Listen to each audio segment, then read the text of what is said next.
can hear them. Hi, chickie chicks. How many we got in here, huh?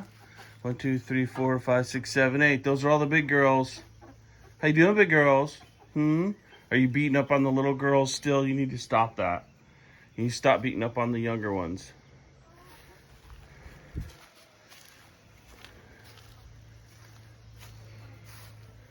The younger ones have gone walkabout. So we have 3 younger smoky pearls, and then we have a silky, and they're all adolescent still. And then we have 2 turkeys, and those have all been raised in basically here. We had a brooder back here, and then once they got bigger, we just cut them loose in here, and we usually shut the stall. So we've been letting them out over the last couple of weeks so that they can get used to living out here. And so now we have the younger ones intermingling with the older ones. And the older ones, they haven't started laying yet, but they're almost full size, and so we'll probably start seeing these lay here in, I don't know, probably August, September time period. We'll start getting them. You can see that their combs, you see how their combs are they're not fully grown, and they're not super red. See their combs on their beaks and the bottoms. You can see how that one's a little bit redder, a little bit bigger. And once those combs get fully grown and red, like that one back there, so this one right here, that's a copper Moran, and her combs are getting really big and red. So she'll probably be one of the first ones to lay, along with that silky right there.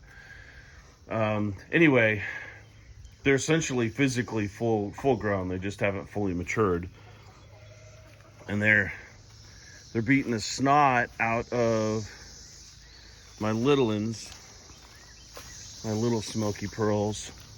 They even run the turkeys off sometimes. And the silky, they're probably over here somewhere hiding from them. But they have figured out that they can go wherever they want, right? So they're kind of, well, they're definitely free.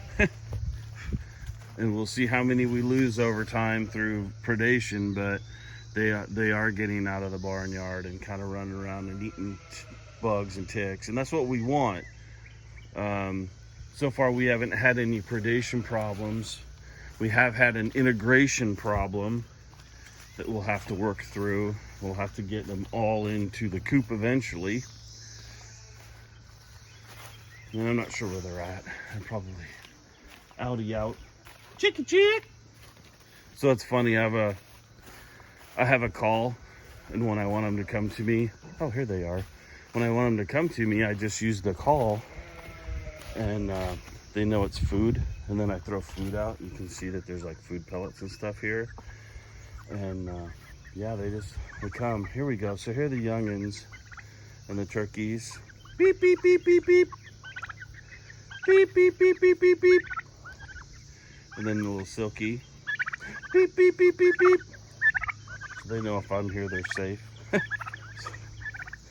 Because we've been handling them their whole lives. So, you gonna gobble for me? So if you look at him, you can see he's really blue in the head. And she's not as blue, she's much more red. So he's a male, it's a female. Beep, beep, beep, beep, beep, beep. Beep, beep, beep, beep, beep. No? You're not gonna gobble for me? Okay, he'll gobble sometimes. Yeah. Hi, chickie chicks. Come on. You come on over here. You're safe. Yeah, the whole integration thing's a little odd. So this is the chicken coop. It's a big coop, because we know chicken math. 2 means like 8. So we have 9 boxes. We have no eggs. We check them pretty regular. That box right there doesn't get used very often, although sometimes they'll squeeze in behind the water or in there. All right. So we had this custom built. Has 2 windows. Has the open coops. I gotta build a rack so I can block those off at night so that once they start laying, they're not pooping on the eggs. So the door, and then we have cedar posts for them to stand on. They actually like this one the most. And they weren't really using their, they were really using the roosts until we put that in there. And as soon as they could hop up on that and then hop up on the roosts, they were like, we are in. And they started roosting. So we did a feeder here, okay? Right, and then we have water here, and then they have water and feed in the other spot when the door's open. But this is full size. You can stand up in this thing. And then we use shavings in the bottom. We probably need to clean this out. It's starting to get cruddy over here. But if you look at it, it's easier to see over there. Those are 6x6 pressure treated corner posts. This bad boy maxed out my Kubota when we put it here. It's a heavy dog, but it's not going away in a hard wind anytime soon. It is not going away. It is built stout, which is what we wanted. We wanted pretty much bulletproof. So this is so if you're inside and it closes on you, you can get out. You can pull this up and get out. That's what that is. Chick, chick, what are you doing? So it's got a vent back here, and then that's where we put the super smelly fly container, which that thing we have to trade. We got once a week, that thing's full, so we have to move them. So we used a Bluetooth chicken run door. This is set up to open up in the morning at sunrise and to close at sunset. We can also automatically close it. There's a button right here, and you can see there's a little hand spot right there, so I can slip my hand in there and press this button right where my tip of my finger is. So I can automatically close it. If it's not sunset yet and they're all in there, weather's getting bad or whatever, I can just press that button and it'll close it, and then it'll open back up at sunrise the next day. So in the run, we put old straw, because it attracts the bugs, and then they can come in here and they can scratch around and they can find bugs, and they like it. Like I can see flies down there right now.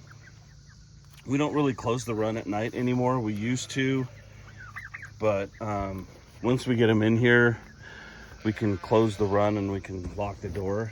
It's just a dog run. This is just garbage canvas. We can replace it with whatever cover we want as it gets bad or old or whatever. But it gives us a place to allow them to come out.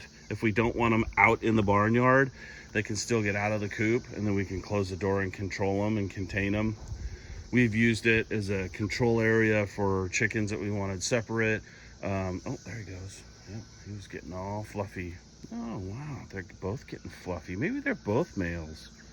They're still pretty, they're pretty much adolescents, so it's kind of hard to tell. Maybe they might both be males. We'll see. Anyway, yeah, so we've used this for other turkeys that were in transition for neighbors that were picking them up, and we've put them in here. We've closed the coop door, and they've been fine. The turkeys have found their way into the coop and roosted up in there before. It is what it is. So that's it. That's our weekly update. Everybody's happy so far. Nobody's killed each other yet, so that's a good thing. Little Silky, what are you doing there, scrub? Yeah, he's tiny dude, tiny fluffy dude.